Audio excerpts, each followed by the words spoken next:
Bom dia, meus irmãos. É um prazer poder estar aqui com vocês e darmos início a mais uma lição da nossa escola bíblica virtual.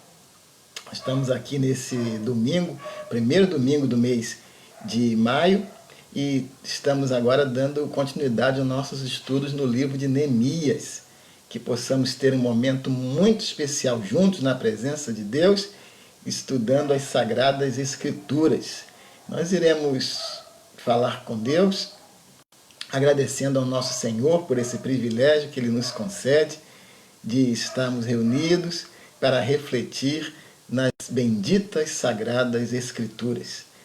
Eu queria convidar você a que fechasse os seus olhos e nós vamos estar falando com Deus em oração.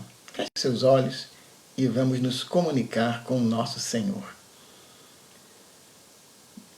Deus nosso, nós te louvamos pelo privilégio que tu nos concedes, de podermos estar reunidos para mais uma vez refletirmos na tua bendita palavra. No livro de Neemias e em outros textos que nós consultaremos. Pedimos, Senhor, que tu nos auxilies não somente a compreender, mas também, ó Deus, colocar em prática os teus ensinos, mercê a capacitação do teu Santo Espírito. Essa é a oração que nós a ti fazemos com gratidão, te louvando, ó Pai, pela vida de cada um dos teus servos que já está conectado, como também aqueles que se chegarão e se ajuntarão a nós nessa jornada de reflexão nas Escrituras Sagradas. É a nossa oração que nós a ti fazemos e oramos em nome de Jesus. Amém, Senhor. Que tenhamos momentos muito especiais enquanto nós meditamos na palavra de Deus. Nós recordamos que estamos refletindo no livro de Neemias, capítulo 1, na lição Nosso Encontro Primeiro, depois o capítulo 2 e parte do capítulo 3, nosso último encontro. Temos mais um encontro agora e vamos concluir o capítulo 3 e o capítulo 4. E o nosso desejo é que possamos ter momentos muito agradáveis aqui reunidos. Vamos abrir a nossa Bíblia, a palavra do Senhor. Neemias, capítulo 3 e Neemias, capítulo 4 serão o objeto de nossa reflexão nesta oportunidade de estudo da palavra do Senhor. Nós vamos estar recordando antes, enquanto você pega aí a sua Bíblia, aquilo que nós estamos vendo até o presente momento. Vamos recordar que o nosso estudo como um todo tem esse título que está aí aparecendo: Neemias, reconstruindo muros e vidas para a glória de Deus. E que nós possamos estar percebendo claramente Deus reconstruindo também as nossas vidas para a honra e glória dele. A nossa lição continua essa dos capítulos 3 e 4 de Neemias, trabalhando por um Deus que peleja por nós. Nós refletimos que o reino de Israel estava dividido, ou fora dividido em duas partes, em dois reinos, o reino do norte e o reino do sul. O reino do norte, havia sido levado para o cativeiro pelo Império Assírio, e o reino do sul, depois, pelo Império Babilônico. Esse mapa que nós recordamos, que o reino do sul, também conhecido como reino de Judá, havia sido levado cativo em grande parte dos seus moradores para a Babilônia. E lá se encontrava o nosso personagem Neemias, quando ele é abordado por Anani e por outros irmãos judeus. Nós recordamos que houve 3 levas de retorno do povo de Israel a Judá, uma sob Zorobabel, uma segunda sob Esdras e uma terceira agora sob Neemias. Zorobabel com a responsabilidade de reconstruir o templo. Esdras também com o seu dever de restaurar a nação de alguma forma. E agora retorna Neemias, com o objetivo de reconstruir os muros que haviam sido impedidos a sua reconstrução e destruída a parte que estava construída até o momento. as nações que viviam em torno, em volta da cidade de Jerusalém, haviam feito contato com o rei Artaxerxes, da Babilônia, e feito comentários de que caso aqueles muros fossem reerguidos e a nação de Israel fosse novamente estruturada, traria isso perigo e dificuldade para o Império Babilônico. Então o rei Artaxerxes autorizou que a reconstrução dos muros fosse impedida, que aquilo que havia sido reconstruído até então fosse derribado e que desta forma todo o intento dos judeus que ali viviam fosse impedido. Agora encontramos Neemias no palácio do rei Artaxerxes, o mesmo que havia impedido a reconstrução dos muros, solicitando a que Artaxerxes o autorizasse a deixar o seu trabalho até aquele momento, que era de copeiro do rei, e retornar a Jerusalém, tirando uma licença do seu emprego como copeiro do rei, ele que era responsável por degustar, por experimentar os alimentos do rei Artaxerxes. Ele iria então pedir uma folga, um recesso nesse seu trabalho para fazer um outro trabalho, que era operar, estimular e conduzir a reconstrução dos muros de Jerusalém. O rei autoriza isso, o rei também concede que sejam concedidas ou dadas madeiras da floresta real para a reconstrução das portas de Jerusalém. O rei envia uma guarda armada para proteger Neemias no seu retorno até aquela cidade e dá a ele cartas para que ele pudesse passar pelos reinos que estavam além do rio Eufrates até chegar ao seu destino. Neemias chega finalmente ao seu destino e começa a empreitada de estimular os seus compatriotas na reconstrução da cidade. Nós estamos analisando a nossa segunda lição, trabalhando por um Deus que peleja por nós, e nós teremos mais outras lições até a de número 7. Nosso primeiro estudo foi Agindo à Luz da Palavra de Deus. Estamos no nosso segundo estudo, trabalhando por um Deus que peleja por nós. Nós refletimos que é importante estudar o livro de Neemias, não tanto para aprender a respeito dele, como nós temos visto no capítulo 3, ele como um grande líder, instruindo como delegar tarefas, ou no capítulo 4, como nós veremos, ensinando-nos como enfrentar oposição. Porém, o nosso maior objetivo é aprender com o servo de Deus chamado Neemias, como ele foi alguém temente a Deus, e esta é a principal característica que ele destaca em relação a si mesmo, não tanto o seu potencial de liderança, mas especialmente a sua capacidade no sentido de ser alguém que busca temer a Deus. Vimos também que o coração no livro de Neemias está em que ele aponta para o Messias, que podemos chamar de o Neemias final, Jesus Cristo. E a cidade de Jerusalém, ela aponta para a nova Jerusalém dos céus. Notamos também, fazendo essa nossa breve retrospectiva, que os muros eram importantes para aquela cidade, para a segurança dela, para a restauração da cultura, porque estando dentro dos muros, a cidade então estaria protegida e poderia voltar a viver o seu ambiente cultural, não influenciada a cidade e os seus habitantes por aquilo que os habitantes de outros povos viviam.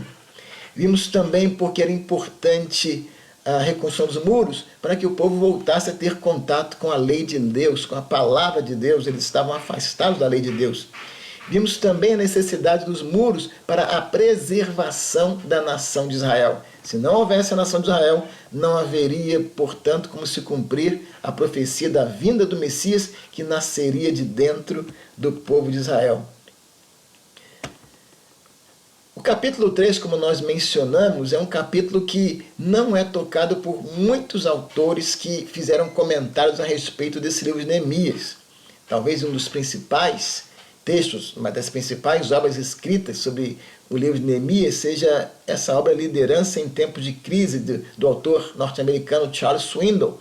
E é interessante que Swindoll não faz comentários a respeito do capítulo 3, nesse livro que ele escreveu comentando a obra de Neemias. Nós apresentamos esta figura que representa os muros da cidade de Jerusalém que teria em média uma extensão de 2.600 metros. E nós também comentamos que há uma representação da cidade de Jerusalém, àquela altura e os seus muros, em relação a nós hoje em dia. Em relação àqueles que habitam dentro da cidade, ou habitavam nela, ou deveriam nela habitar, há uma representação da salvação. Aqueles que, sendo salvos por Jesus Cristo, são espiritualmente conduzidos não para Jerusalém aqui da terra, mas para a Jerusalém celestial. E podemos dizer que hoje também cada pessoa que é salva, ela é conduzida para a nova Jerusalém, para a Jerusalém dos céus. E quanto aos muros, eles representam a santificação. Nós, quando estamos nos separando para Deus, buscando fazer o conselho dele, cumprir o conselho dele para a nossa vida, é como que se estivéssemos construindo um muro em torno de nós, para nos proteger das influências maléficas da sociedade impura na qual nós vivemos. Logo, o processo de santificação é como que um colocar de muros, para que aquilo que não agrada a Deus não entre em nossas vidas e em nossa comunidade como povo do Senhor.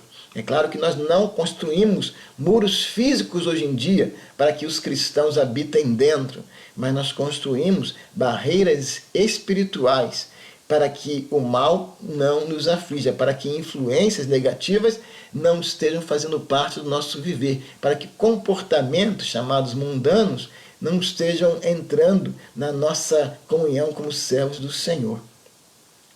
Analisamos os muros que foram reconstruídos e, conforme nós analisamos nas Escrituras, eles foram reconstruídos num processo ou num sentido anti-horário, ou seja, contrário ao sentido em que roda o ponteiro dos relógios.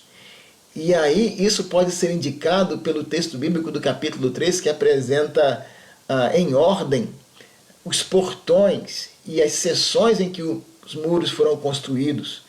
Primeiro o portão das ovelhas, depois outra parte do portão dos peixes até o portão velho, outra parte desse portão até a muralha chamada larga, e por razões óbvias, os irmãos podem observar, as irmãs também, que essa seria a muralha mais larga, por isso esse nome. Da muralha larga até a Torre dos Fornos, depois desse até o portão do vale, dele até o portão do monturo do esterco, e recebia esse nome porque era o único portão por onde saía o lixo da cidade, animais mortos e os dejetos humanos. Deste portão até o portão da fonte, dele até o portão das águas, do portão das águas até o portão dos cavalos, dele até o portão leste e do portão leste até o portão da guarda. Essa era uma divisão que apresenta que os muros foram construídos por pessoas que iam levantando essas partes, essas seções, essas 12 partes, e o 12 é um número representativo importante dentro da Bíblia Sagrada, tanto no Antigo quanto também no Novo Testamento. E os muros não foram construídos esperando que cada parte fosse construída, levantada, mas ao mesmo tempo, pessoas diferentes, de funções diferentes, exerciam o seu trabalho reconstruindo os muros ao mesmo tempo. Vimos que trabalhando para Deus, podemos tirar a lição da individualidade, não independência, pois cada pessoa no corpo de Cristo é necessária para fazer a obra do ministério, pois o ministério do povo de Deus requer todo o povo de Deus para realizar o ministério. Esse exemplo que foi apresentado pelo povo de Israel na reconstrução dos muros de Jerusalém se torna uma lição igualmente para nós, independente das funções que realizemos, das características que tenhamos, e podendo aplicar isso à igreja hoje em dia. A igreja do Senhor deve toda trabalhar unida, realizando o ministério do povo do Senhor. E se Deus o colocou numa igreja local, no nosso caso, Igreja Batista em Morada do Vale, e você na sua igreja local, onde quer que você congregue, está nos assistindo agora, através da EBV, Deus o colocou nessa igreja aonde você se encontra, porque Ele tem algo especial para realizar através da sua vida, junto com os demais irmãos que congregam nessa igreja, para o avanço do reino de Deus, para o cumprimento do ministério, da obra que Deus quer realizar através da sua igreja local. Vemos também na sequência do nosso estudo, nessa breve retrospectiva, que Deus usou para a reconstrução dos muros todos os tipos de pessoas trabalhando naquela reconstrução. Nós vemos no capítulo 3 leigos e sacerdotes trabalhando. Havia sumos sacerdotes, levitas, servidores do templo. Havia homens e mulheres trabalhando na reconstrução do templo. Há uma passagem ali no capítulo 3 que menciona um dos construtores com as suas filhas. Havia grupos de diferentes cidades trabalhando. Havia diferentes classes sociais, governadores, e 8 governadores são mencionados, e também trabalhadores braçais. Havia diferentes profissionais, ouríveis. Eu recebi uma pergunta de uma das pessoas, de uma irmã em Cristo que estava assistindo a nossa EBV, e que perguntou em particular depois o que realiza um ourives. O ourives é a pessoa que trabalha manipulando ouro. O ourives é esse profissional. Havia também perfumistas, mercadores, havia guardas trabalhando. Havia, portanto, todos os tipos de pessoas trabalhando para a realização daquela obra de reconstrução. Outra lição importante que nós tiramos desse capítulo 3 de Neemias é de que havia ali uma clara progressão na história da redenção. Como nós temos repetido várias vezes em nossas lições,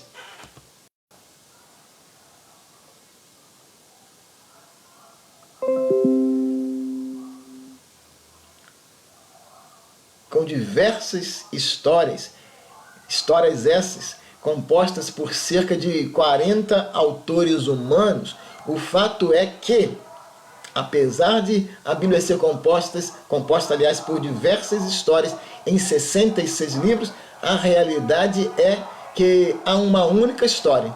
E que história é essa? É a história da redenção de Deus através do seu Filho Cristo Jesus. E, portanto, quando nós analisamos o livro de Neemias, nós podemos perceber essa progressão na história da redenção. Progressão que nós pudemos notar, como analisamos na ocasião passada, através da escada de Jacó, descrita em Gênesis 28, que apresentava os anjos de Deus subindo e descendo por aquela escada na visão de Jacó, e ele naquela cidade chamada Luz, ao acordar do seu sono com a cabeça numa pedra, ele concluiu: esse lugar aqui é a casa de Deus. Então ele denominou aquela cidade de Betel e não mais Luz. Ele cria esse lugar aqui onde Deus habita. Deus estava ali revelando-se, mas não permaneceu ali, naquele local.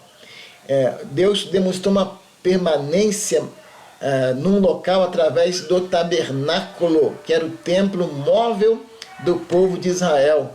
E ali havia uma organização, a tribo ficava em torno daquele tabernáculo que era montado e desmontado, reunido em tribo de forma organizada. Não era cada um que escolhia onde iria colocar a sua tenda, mas as tendas eram colocadas com as divisões em tribos.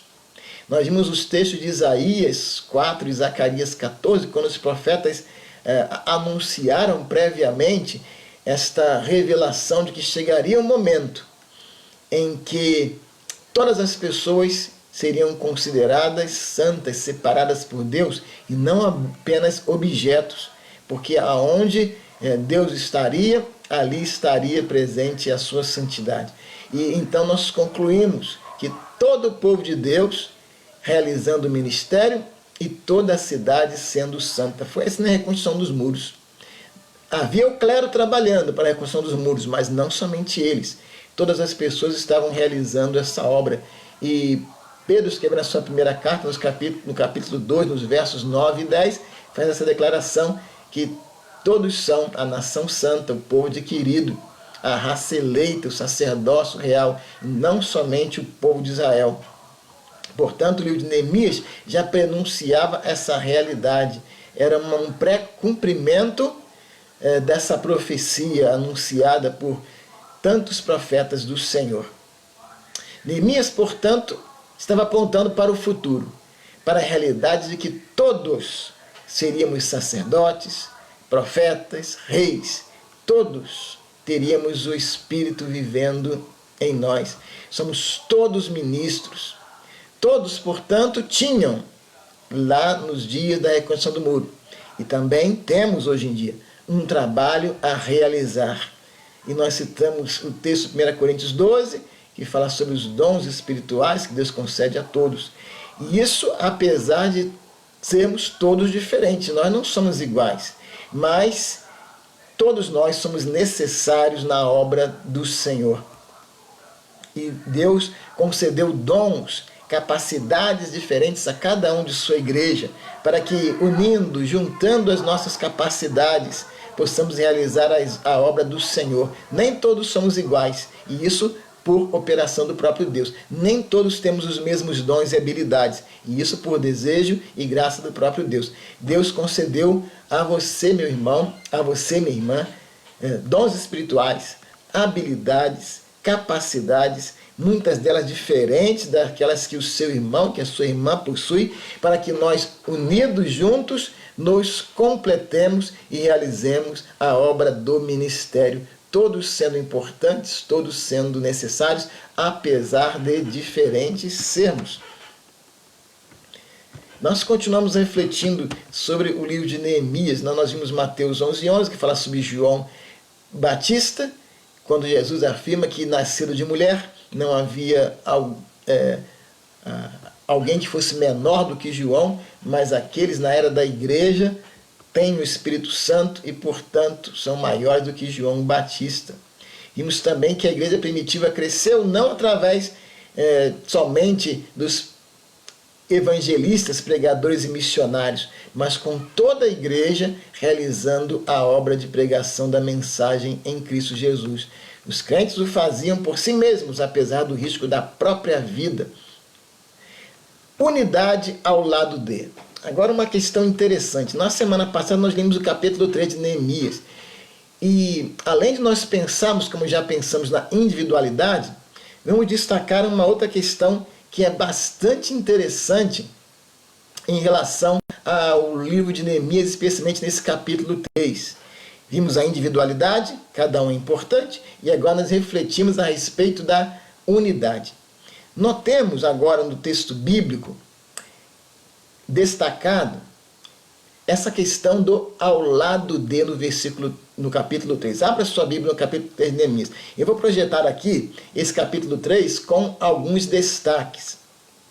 Nós temos nessa versão que é a Nova Almeida Atualizada, NAA. Logo no primeiro versículo do capítulo 3 de Neemias, a gente nota que o sumo sacerdote Eliasibe se levantou e com seus irmãos sacerdotes reconstruíram o portão das ovelhas, ele o consagraram. Ou seja, a obra do sumo sacerdote e dos sacerdotes foi de consagração daquela parte do muro, mas não se limitava somente ao sumo sacerdote e aos sacerdotes a reconstrução dos muros. E isso é destacado pela expressão ao lado de. Vejamos aqui. Você vai perceber que está destacado em amarelo. Quantas vezes aparece a expressão ao lado de, ao lado deste, ou depois, e nós vamos perceber fazendo uma passagem. Versículo 2, ao lado dele, ao lado deles.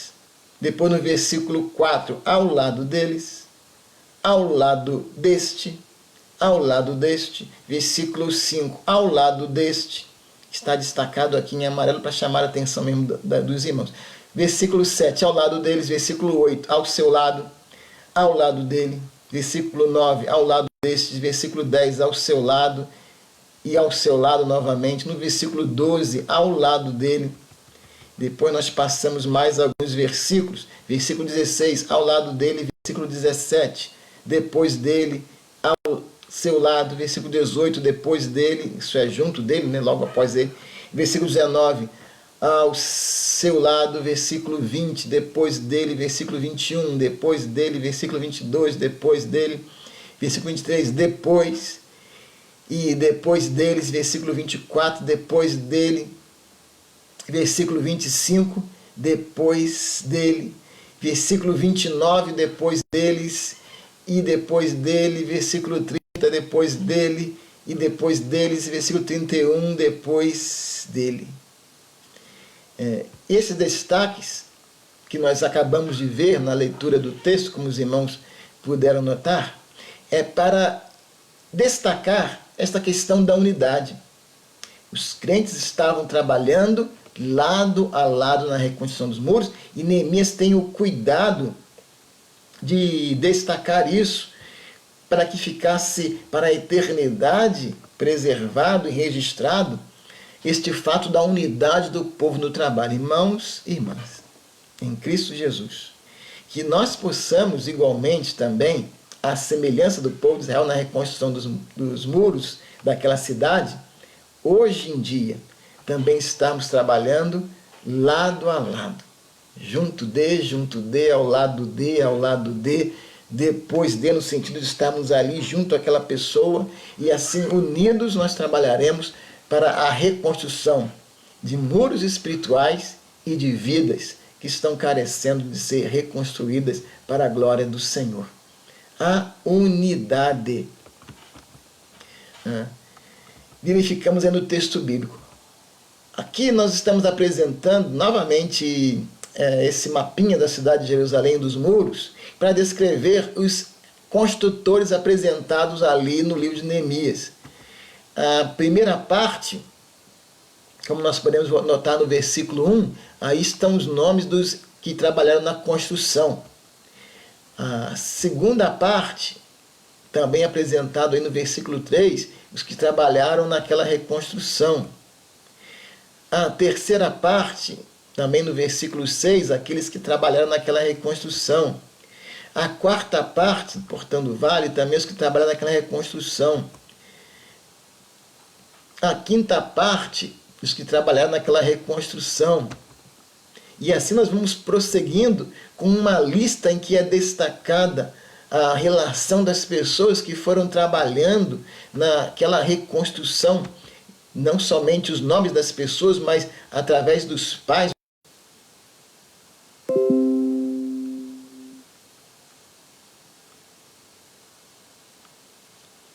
Meu irmão, minha irmã, que o seu nome e o meu nome possam ser encontrados nesta lista, à medida que nós trabalhamos juntos, ao lado do nosso irmão, ao lado da nossa irmã, para que mais pessoas entrem na Jerusalém Celestial, ou seja, sejam salvas.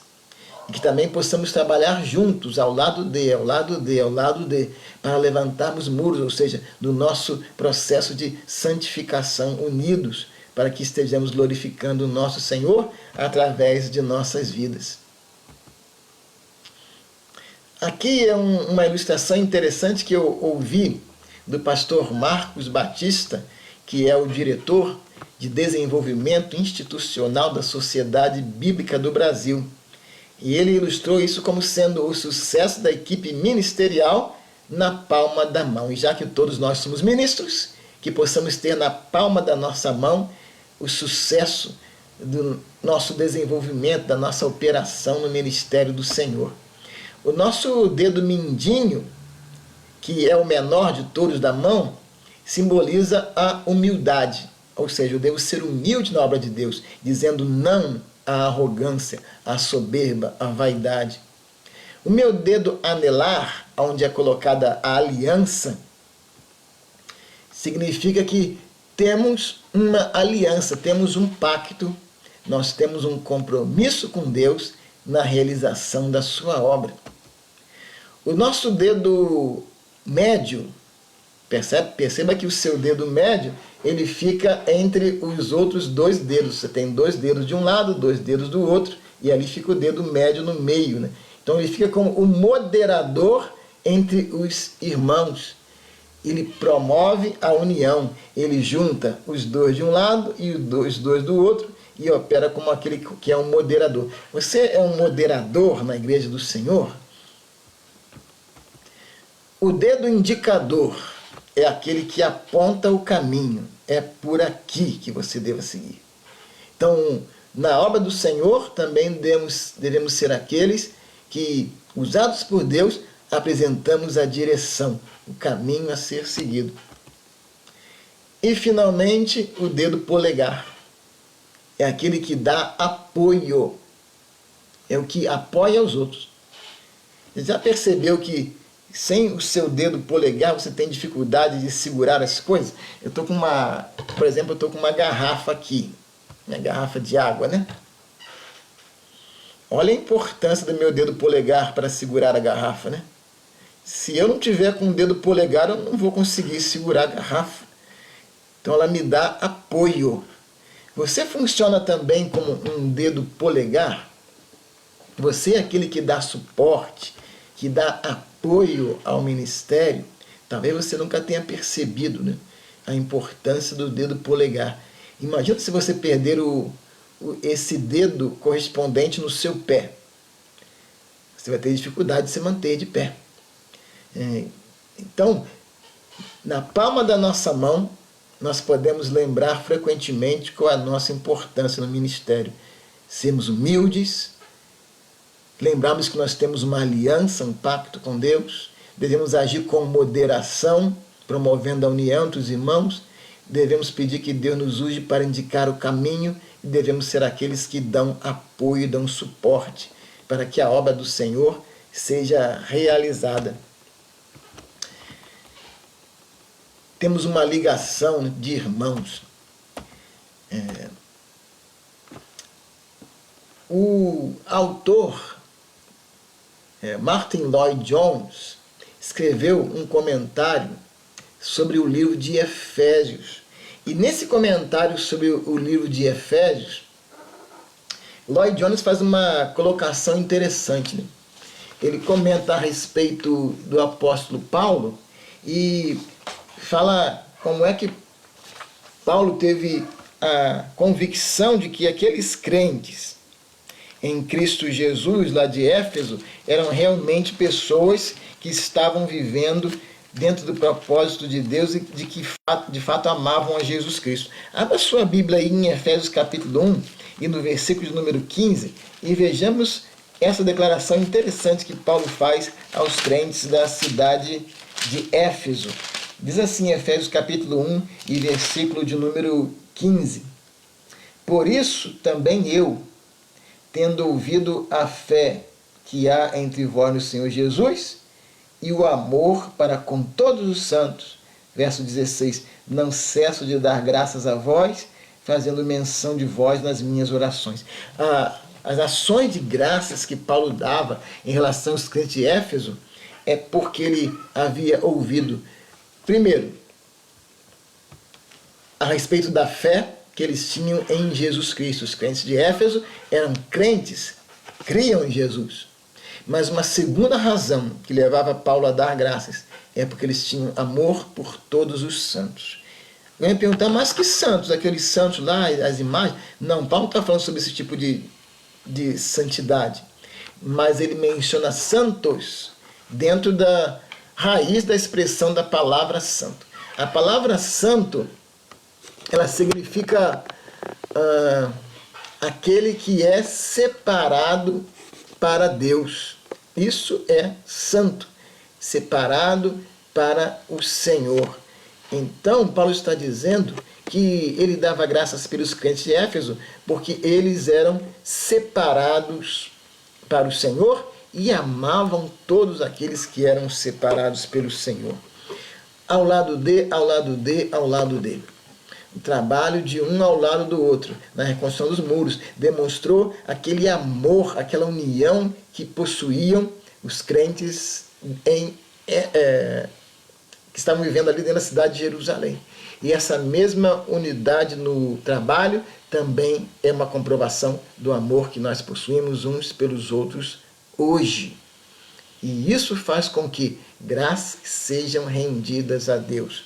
A nossa fé em Jesus Cristo é comprovada também pelo amor que nós temos pelos crentes em Cristo Jesus.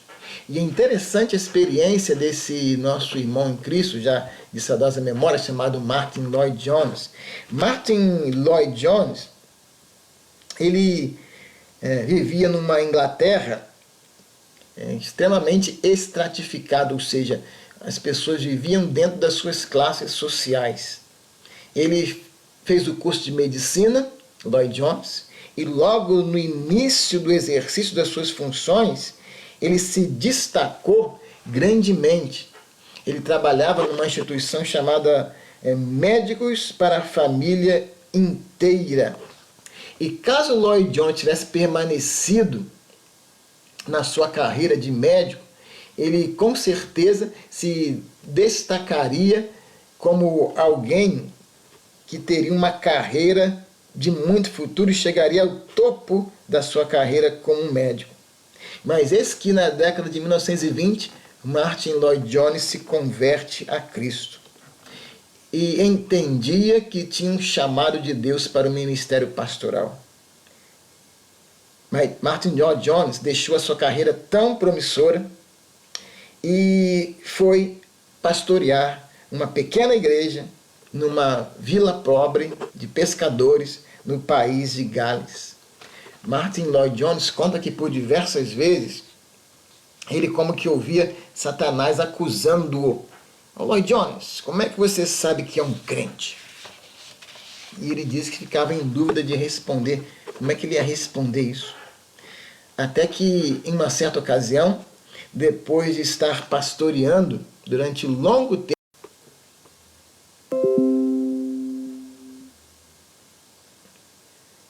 eu prefiro estar aqui. Eu prefiro estar aqui com esses pescadores humildes, pobres dessa pequena cidadezinha no país de Gales, do que estar conversando com aqueles que estudaram medicina comigo, com aqueles que são médicos, que estudaram na mesma faculdade que eu e têm a mesma classe social do que eu. Estes aqui são meus irmãos, eu os amo e sinto prazer de estar com eles. Lloyd-Jones aí testemunha que depois dessa experiência ele nunca mais sentiu uma acusação de Satanás. E o diabo ficou sem ter o que dizer. Isso foi interessante para Lloyd-Jones, porque numa sociedade que valorizava a posição social, ele demonstrou amar os santos, os crentes em Cristo, independente da classe social a que fizessem parte. Ele tinha uma ligação espiritual com eles, mais do que com aqueles que ele podia ter uma ligação acadêmica. E aqui fica uma lição importante para nós também, né? Você é, em primeiro lugar, um crente, uma crente em Cristo Jesus. Essa é a base da sua personalidade. Depois, você é o profissional que é. Depois, você é negro, é branco, é asiático. Depois, você mora no Brasil ou mora no exterior. Depois, você faz parte de determinada profissão, classe social. Mas há uma base que é a nossa fé em Cristo. E é esta base que nos une e é esta base que faz com que nós trabalhemos juntos ao lado de, ao lado de, ao lado de, ao lado de. Eu lembro-me que no período que eu estudei lá nos Estados Unidos, o meu orientador, Dr. Barry Hankins, ele era o diretor de pós-graduação do Departamento de História da Universidade Baylor. E um domingo ele levou a mim e a Sueli à igreja dele, né? Day Spring, Igreja Batista Day Spring. E nós estávamos ali, juntamente com o Dr. Barry Hankins, ele saiu um pouquinho da nossa presença, e uma pessoa se aproximou de nós da igreja e perguntou: vocês estão visitando aqui, né? Eu disse: sim, eu estou aqui com o Dr. Barry Hankins, ele é o meu orientador aqui, nós somos do Brasil. E aí a pessoa me respondeu: Dr. Barry Hankins? Eu falei, o Dr. Barry. Ele falou, não, aqui não, aqui ele é o Barry. E na sexta-feira ele faz aqui a jardinagem do gramado da igreja. E achei interessantíssimo aquilo, né? Pessoas trabalhando juntas ao lado D, ao lado D, ao lado D, ao lado D, independente da posição social que ocupassem fora da ambiência da igreja. Muito interessante para nós percebermos a questão da unidade. Prosseguindo as nossas reflexões, nós vemos que a importância de trabalharmos para Deus e trabalharmos juntos com os outros.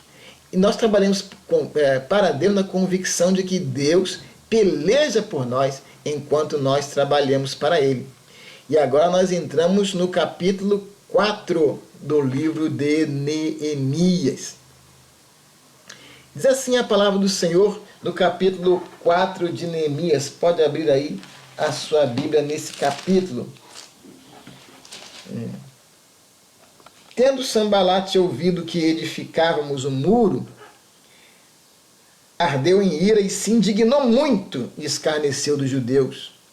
Então falou na presença de seus irmãos e do exército de Samaria e disse: que fazem esses fracos judeus? Permitir-se-lhes a isso? Sacrificarão? Darão cabo da obra num só dia? Renascerão a casa dos montões de pó, as pedras que foram queimadas? Estava com ele Tobias, o amonita, e disse: ainda que edifiquem, vindo uma raposa, derribará o muro seu de pedra. Ouve, ó nosso Deus, pois estamos sendo desprezados. Caia o seu opróbrio sobre a cabeça deles e faze que seja um despojo numa terra de cativeiro. Não lhe encubras a iniquidade, não se risque de diante de ti o seu pecado, pois te provocaram a ira na presença dos que edificavam. Assim edificamos o muro. E todo o muro se fechou até a metade de sua altura, porque o povo tinha ânimo para trabalhar.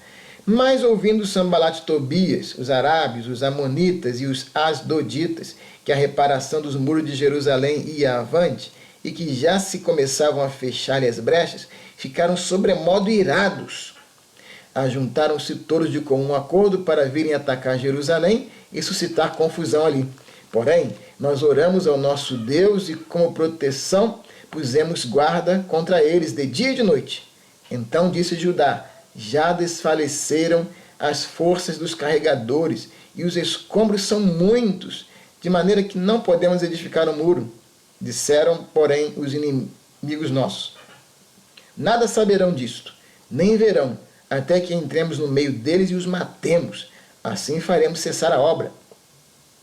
Quando os judeus que habitavam na vizinhança deles 10 vezes nos disseram: de todos os lugares onde moram subirão contra vós. Então pus o povo por famílias nos lugares baixos e abertos, por detrás do muro, com as suas espadas e as suas lanças e os seus arcos. Inspecionei, dispus-me e disse aos nobres, aos magistrados e ao resto do povo: não os temais, lembrai-vos do Senhor, grande e temível, e pelejai pelos vossos irmãos, vossos filhos, vossas filhas, vossa mulher e vossa casa. E sucedeu que, ouvindo os nossos inimigos, que já o sabíamos, e que Deus tinha frustrado o desígnio deles, voltamos todos nós ao muro, cada um à sua obra. Daquele dia em diante, metade dos meus moços trabalhava na obra, e outra metade empunha lanças, escudos, arcos e couraças, e os chefes estavam por detrás de toda a casa de Judá. Os carregadores, que por si mesmo tomavam as cargas, cada um com uma das mãos fazia a obra e com a outra segurava a arma. Os edificadores, cada um trazia a sua espada à cinta, e assim edificavam.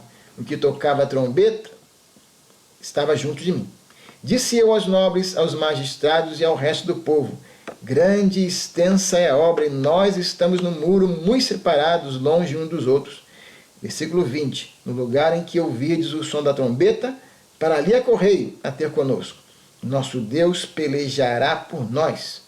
Assim trabalhávamos na obra, e metade punhava as lanças desde o raiar do dia até o sair das estrelas. Também nesse momento, nesse mesmo tempo, disse eu ao povo: cada um com o seu moço fique em Jerusalém, para que de noite nos sirvam de guarda e de dia trabalhem. Verso 23, nem eu, nem meus irmãos, nem meus moços, nem os homens da guarda que me seguiam, largávamos as nossas vestes, cada um se deitava com as armas à sua direita. Amém. Deus peleja por nós. É o que diz Neemias no versículo de número 20.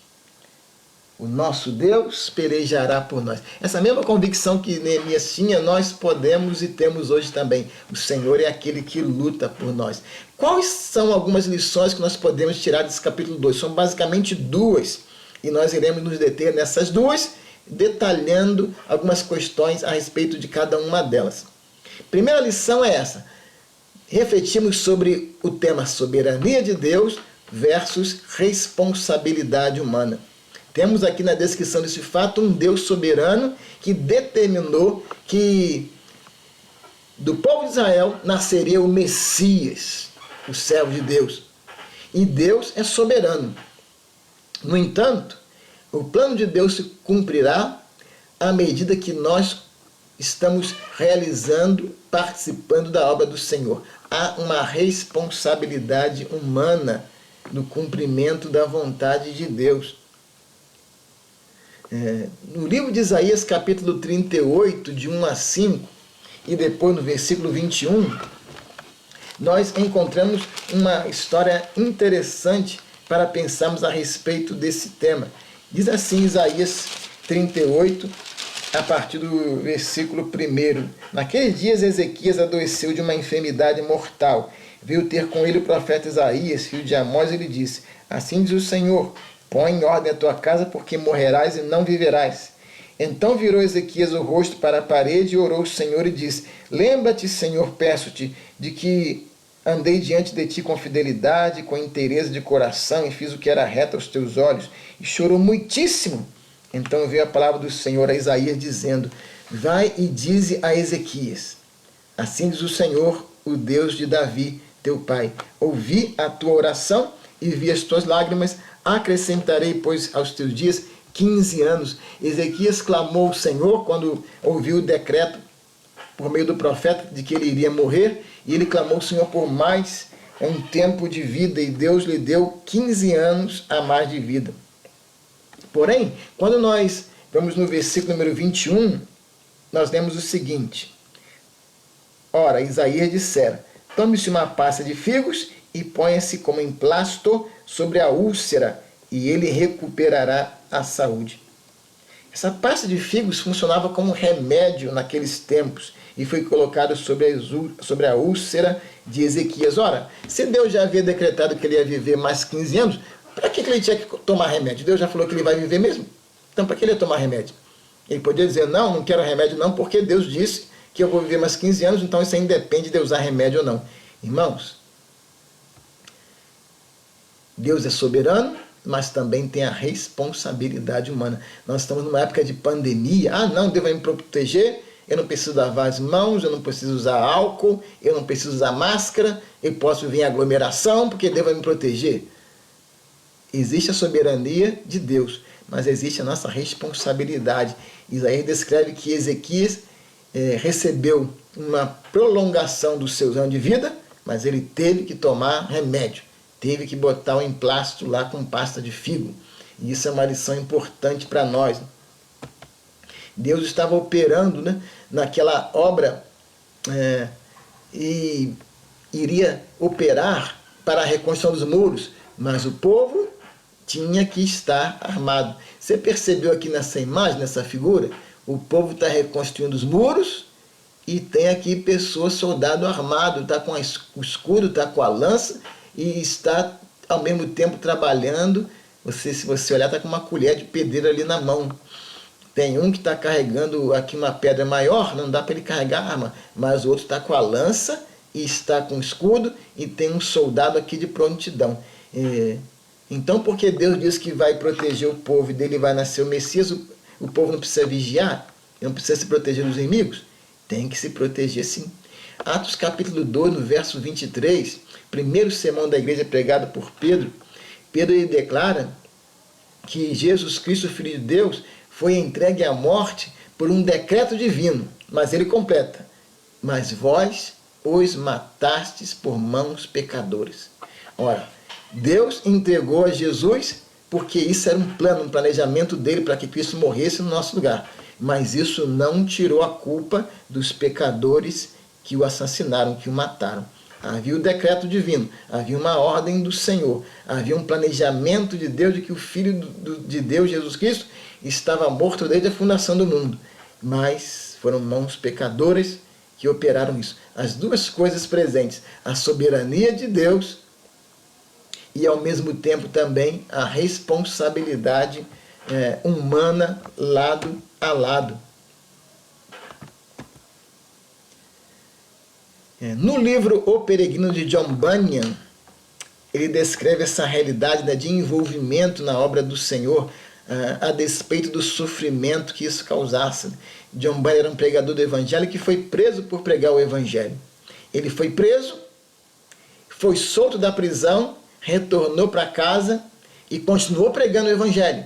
E a mulher dele era contra ele como um pregador, dizia, para de pregar, e puxava o cabelo de John Bunyan. E John Bunyan dizia, pode puxar meu cabelo, dói um pouco, mas eu não vou parar de pregar o Evangelho, eu vou continuar a pregar o Evangelho. John Bunyan foi pego novamente pregando o Evangelho, depois de ter sido solto, foi preso de novo, e na prisão ele escreveu essa obra, O Peregrino, que é a segunda literatura mais lida do mundo, que só perde em leitores para a Bíblia Sagrada. A obra O Peregrino, de John Bunyan. Se você puder adquirir e ler essa obra, é interessante. Ele faz uma descrição da vida de um peregrino aqui nesse mundo, representando como é que um cristão faz a sua trajetória até chegar no céu. Exemplos.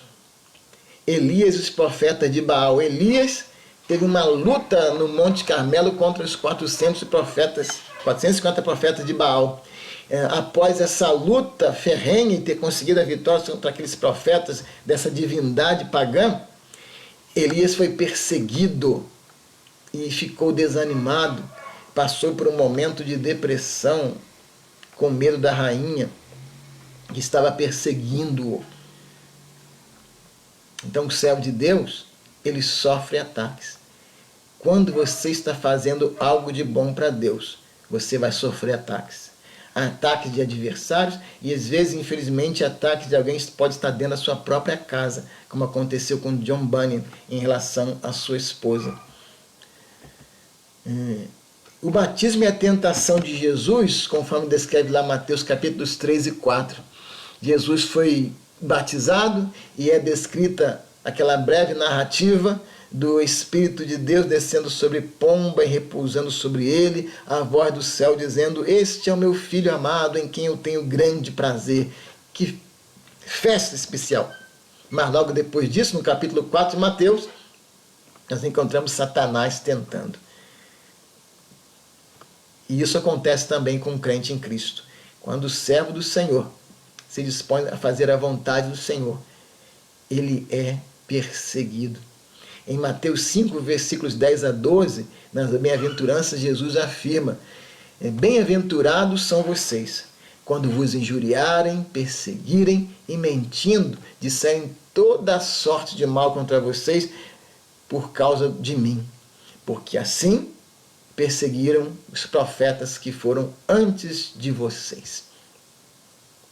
E também em 2 Timóteo capítulo 3, no verso 12, o apóstolo Paulo vai dizer, todo aquele que quiser viver piamente, isto é, corretamente, isto é, justamente, todo aquele que quiser viver piamente em Cristo Jesus, padecerá perseguições. E não foi diferente o que ocorreu com o povo de Judá naqueles dias. Eles também padeceram perseguições. Veja o que é que vai dizer para nós o capítulo 4, nos versículos 4 e 5. Olha aí no texto bíblico, agora projetado na tela para os irmãos e irmãs. Lendo novamente, né? Quando Sanbalate e Tobias. Quando Sanbalate ouviu que nós estávamos reconstruindo aqueles muros, ele ficou irado, indignado e começou a zombar. E os versículos 4 e 5, eles vão dizer para nós que aquela zombaria, ela prosseguiu e na presença dos seus irmãos, e disse para aqueles servos do Senhor as seguintes palavras. Ele afirmou que o povo de Deus estaria sofrendo com aquela perseguição que eles estavam enfrentando. E ele, de fato, passou por aquelas perseguições, e os versículos 4 e 5 vão afirmar assim. Versículo 3. Mesmo que reconstruam, se vier uma raposa, derrubará aquela muralha de pedras. Versículo 4. Ouve, ó nosso Deus, pois estamos sendo desprezados. Faze com que o seu desprezo recaia sobre a cabeça deles, e faze com que sejam despojo numa terra de cativeiro. Verso 5. Não encubras a sua iniquidade, e que o pecado deles não seja apagado diante de ti, pois te provocaram a ira na presença dos construtores. Que situação interessante. Então nós notamos que houve uma perseguição ao povo de Deus que reconstruiu os muros. Logo, quando você está fazendo algo de bom para Deus, tem essa convicção, você também sofrerá ataques, não será diferente com você. Aqui temos a imagem de uma raposa. Sanbalate e Tobias disseram que enquanto o povo construiu os muros, esse aí com essa túnica azul listrada, né, é o Sanbalate. E aí o homem está carregando o muro, aquela pedra daquele tamanho, e está Sanbalate buzinando no ouvido do povo de Israel. E esse muro de vocês aí não está com nada, rapaz. Se uma raposa subir nesse muro de vocês, vai derrubar esse muro de vocês. A raposa é um animal muito leve. Então, o que Sanbalate e Tobias estavam escarnecendo? Esse muro de vocês é tão fraco que se um bichinho que não é pesado, uma raposa subir no muro, vai fazer esse muro de vocês ir abaixo. Então, quando você está fazendo algo de bom para Deus, tenha convicção disso. Surgirão os zombadores, os escarnecedores, você vai sofrer ataque. E o que eu devo fazer quando for atacado? Primeira atitude sua deve ser a de orar. Você lembra lá no versículo de número 4, o que diz o texto? Vamos voltar aqui no versículo de número 4. Ouve, ó nosso Deus, pois estamos sendo desprezados.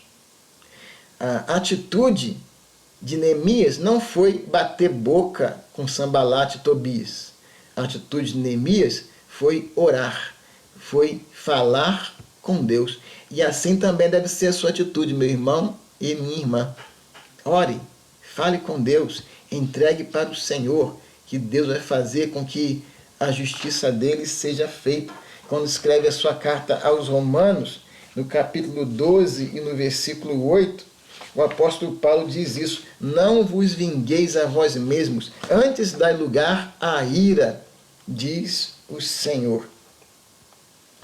Então é importante nós deixarmos que Deus opere, mas ao mesmo tempo enquanto nós nos defendemos dos ataques que são infligidos contra nós. E isso não é uma incoerência, né? Isso é coerente, você trabalhar e se proteger enquanto você é atacado. A gente viu, e pode destacar isso de forma interessante, no texto bíblico. E aqui eu fiz um destaque no texto, para a gente perceber como é que o povo estava reconstruindo as muralhas e reconstruindo, utilizando as suas armas. Veja aí no versículo 13, com as suas espadas e suas lanças e os seus arcos. Depois no versículo de número 16, empunhavam lanças, escudos, arcos e couraças. No verso 17 no final, com uma das mãos fazia a obra e com a outra segurava a arma. Versículo 18. Cada um trazia a sua espada na cintura. Versículo 21. Empunhava as lanças. Versículo número 23, que é o final. Até para dormir, cada um deitava com as suas armas do seu lado, mas ao mesmo tempo a convicção deles era essa: o nosso Deus lutará por nós. Então devemos nós apresentarmos diante de Deus em oração, querendo que Ele peleja por nós, mas ao mesmo tempo nós estamos em vigilância e protegendo-nos da ação do inimigo. E uma segunda consideração que você deve ter é de não se vingar. A vingança, ela pertence ao Senhor. No versículo de número 5, aqui desse capítulo que nós acabamos de ler de Neemias, que é o capítulo 4, a gente vai voltar aqui no versículo número 5 para a gente acompanhar na leitura, nós temos uma colocação interessante. No capítulo 4 ele começa a sua oração.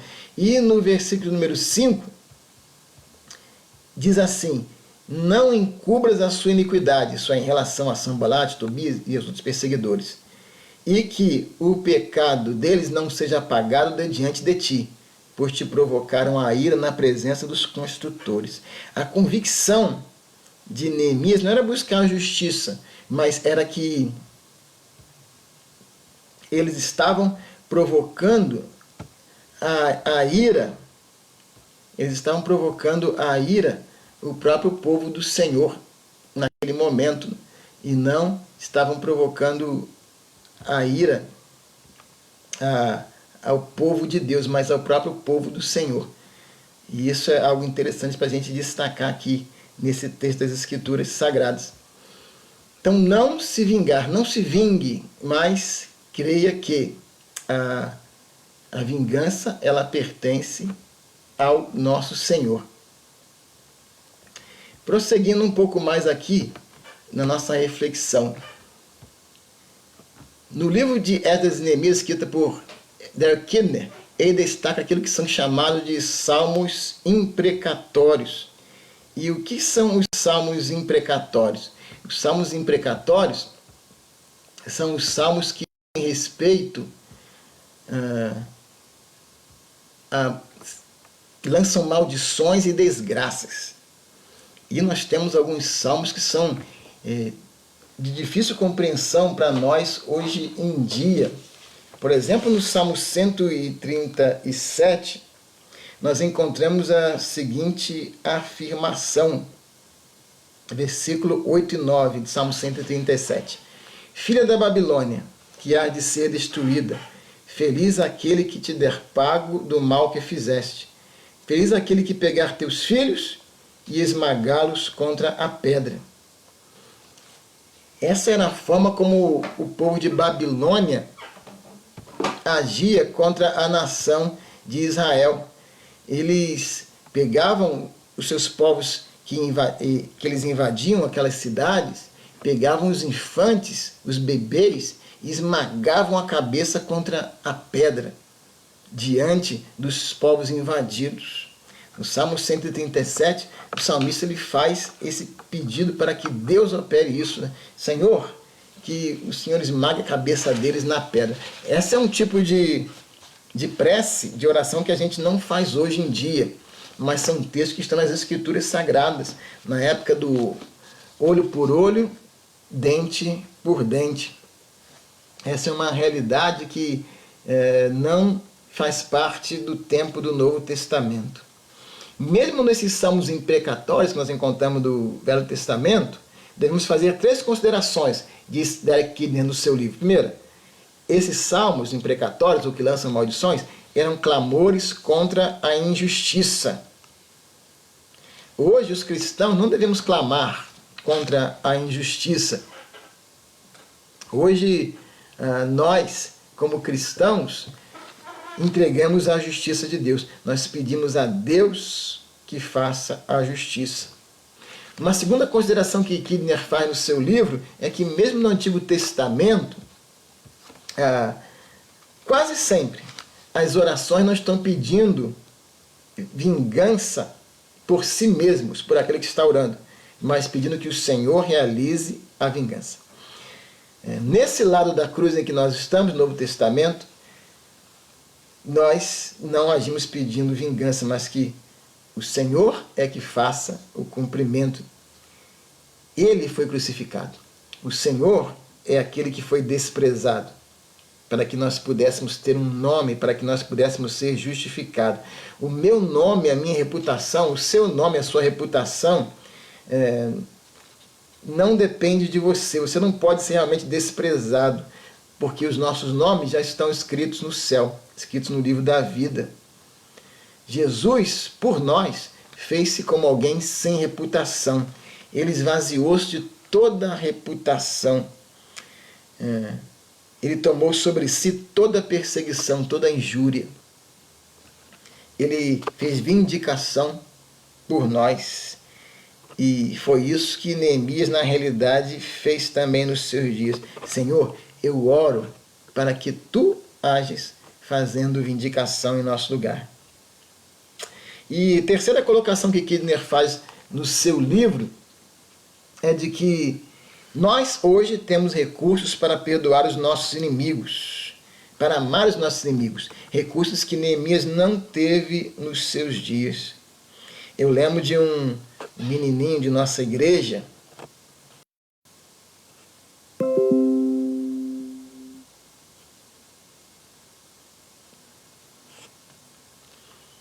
então Gabriel completou seu pedido de oração, dizendo: eu peço por esse meu coleguinha que faz bullying comigo na escola, porque ele não tem Deus no seu coração. Que compreensão deste ponto das Escrituras Sagradas, né? Não nos vingar por nós mesmos, mas pedir que o Senhor opere aquilo que há de ser feito. Poderíamos afirmar de alguma forma que Jesus nos diz assim: se você tiver a sua reputação ferida, sabendo o que eu, Jesus, fiz por você, você vai conseguir passar por isso. Eu fui rejeitado até mesmo pelo meu Pai, pelo Deus do céu. Lembra que Jesus orou? Deus meu, por que me desamparaste? Eu tomei a vergonha que você merecia. Eu sofri a rejeição que você merecia, para que agora você saiba que tem um nome escrito no céu. Uma cidadania na cidade última, na cidade final. Você é cercado pelos muros finais da salvação.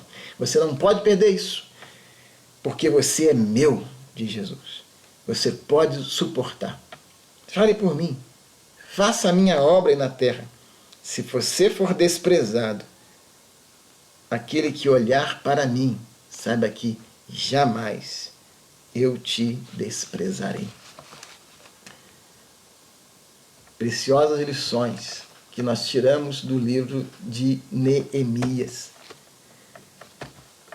Qual a conclusão que nós podemos chegar hoje? Nós estamos seguros ao trabalhar para Deus, sabendo que Ele nos guarda. Por isso, meu irmão, minha irmã, continue trabalhando para Deus, sabendo que enquanto você trabalha para Deus e por Deus, Deus trabalha, Ele peleja, Ele luta por você. Vamos orar? Falemos com Deus. Senhor Deus, muito obrigado pelo incentivo que nós temos para trabalharmos juntos ao lado um do outro na Tua bendita obra. Ao lado de, ao lado de, ao lado de. Independente da posição social, da função da sociedade, de ser homem ou mulher, da nacionalidade, dos dons, das capacidades, das habilidades, nós somos, sobretudo, irmãos em Cristo Jesus.